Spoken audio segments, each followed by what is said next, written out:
everyone, welcome back to the channel. Today I am here to talk about a Narwhal pen, and this is the Narwhal Key West, and this is specifically the Las Coloradas special edition, which is the purple with like rose gold trims, and it is a lovely shimmery being.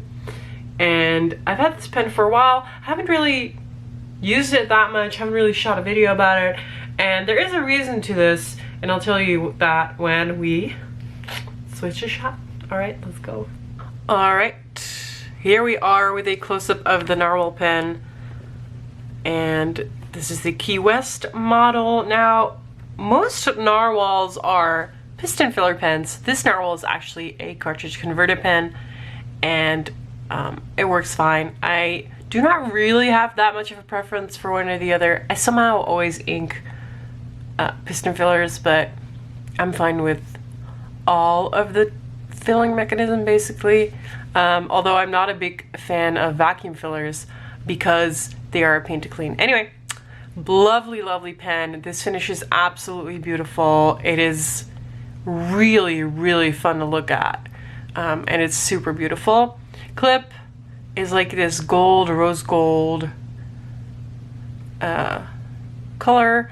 As you can see, it sticks out on its own already. It is not very stiff. It's usable. I find it kind of weird that it's not completely flush with the pen.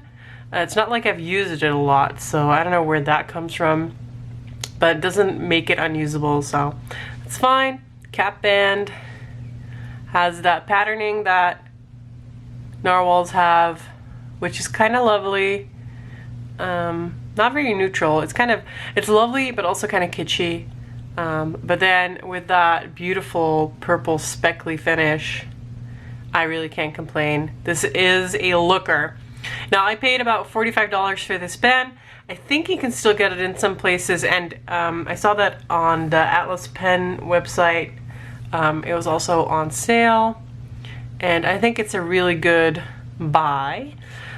Steel nib on here. It's a fine nib with a lovely, oh, please focus.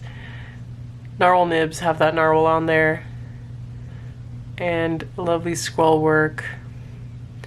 It's a fine nib, and it's not my favorite nib, but I'll talk to you about that in a second. It's a screw cap, as you can see, and this section is also of that lovely purple material.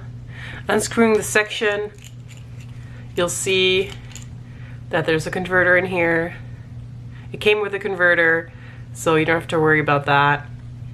Yeah, I don't think you can eyedropper this pen. I'm pretty sure you can't, because these are metal parts, and that would definitely be a problem because the ink will interact with that metal. Pen size.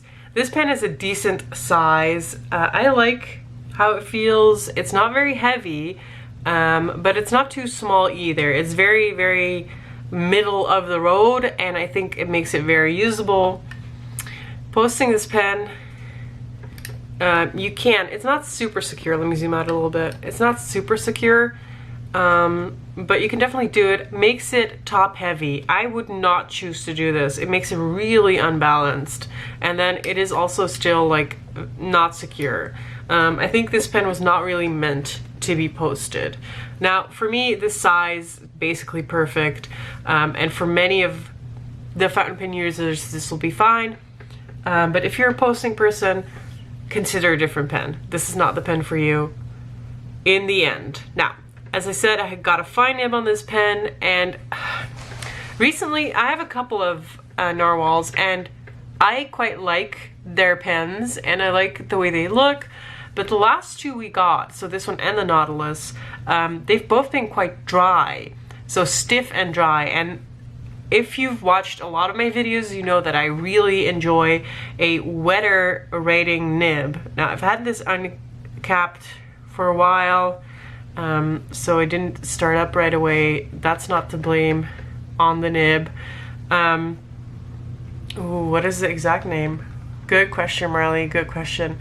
I know how to say it, don't know how to spell it. Let me see. Las Coloradas. Like that. It's not great writing by me. But, so all these nibs have been very dry. So this is a fine nib. And I inked it with an ink that I know is wet. So this is Diamine Bilberry.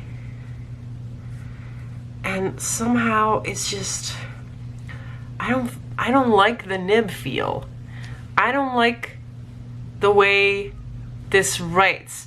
And I don't mean that it's not smooth, because it is smooth. And it flows okay with this ink, but I just don't, there's something about the feel that I don't enjoy. And it's not because it's a bad nib. I can't put my finger on it, really. I think it's just a very tight tined pen. And that is solvable. I'm not very good at working on nibs, so I don't really do it. But yeah, it's not my favorite, weirdly. And I'm trying to, like, that's why I put a really wet ink in it, a wet ink that I know is wet. But I still don't really love it. And chances are that it's just gonna go, I'll unink it and it goes back into the drawer to not be used because I don't love it. James might enjoy it more than I do. James doesn't hate that tight feeling as much as I do, but I just really want flow, and I'm not getting that from these pens. Maybe it's time to invest in some brass shims and just get to town, because it is a lovely pen. Like, look at that finish. It's a lovely pen. It's a shame. But yeah, that is my experience with this pen. So there's nothing like actually wrong with this nib. I just don't really enjoy using it, which is a shame. But yeah, I would rather like choose a different pen then. Anyway, hope you find this informative. Lovely pen, not my favorite. Let me know in the comments if you have any questions. I'll try to get back to you. I've been super bad about comments, but I'm gonna try my best to do them better. Thank you guys for watching. See you next time. Bye-bye.